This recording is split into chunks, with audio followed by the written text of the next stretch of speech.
यो कार्यान्वयनमा आउँछ भनेर त्यसलाई आजको दिन हामी यो सम्झौता पत्र आदान प्रदान गर्दै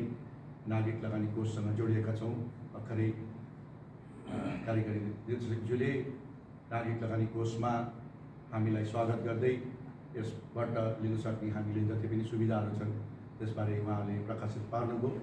र विशेष गरेर हामीले यो सम्झौता पत्रमा पनि ती विशेष कसरी हामीले यसलाई चाहिँ कार्यान्वयनमा लाने भन्ने कुराहरूलाई चाहिँ यसमा सामेल गरेका छौँ र म आशा गर्छु हाम्रा कर्मचारी साथी प्राध्यापक कर्मचारी सम्पूर्णलाई यस संस्थासँग आबद्ध भएर आफ्नो जुन यो पेन्सन उपदान तथा पेन्सन कोष जुन यहाँ व्यवस्था गरेको छ त्यसबाट चाहिँ धेरैभन्दा धेरै लाभ उहाँहरूले लिन सक्नुहुन्छ भन्ने म विश्वस्त छु। विशेष गरेर आज काठमाडौँबाट यहाँ कार्यकारी निर्देशकज्यू आएर यो सम्झौता पत्रमा हस्ताक्षर गर्दै यो आदान प्रदान जुन कार्यक्रममा आइदिनु भयो त्यसलाई म धन्यवाद दिन चाहन्छु। त्यसै गरेर विराटनगर शाखाबाट भट्टराई सर पनि यहाँ उपस्थित हुनुहुन्छ, नागरिक लगानी कोषबाट उहाँलाई पनि धन्यवाद दिन चाहन्छु। आशा गर्छु तपाईँको अफिसबाटै चाहिँ बढीभन्दा बढी हाम्रो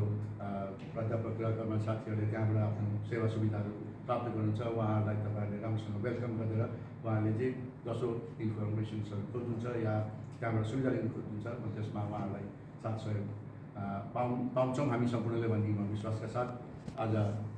यसलाई अझै धेरै नगरिकन अरू पनि थुप्रो कामहरू छ विश्वविद्यालयका यति भन्दै म फेरि पनि यो सम्झौता आदान प्रदान कार्यक्रममा कार्यकारी निर्देशकको उपस्थिति र सम्पूर्णलाई बधाई दिँदै अब यसमा हामी जोडिएकोमा पनि हामी आफूलाई पनि बधाई दिँदै यहाँबाट म बिदा हुन चाहन्छु। नमस्कार, धन्यवाद।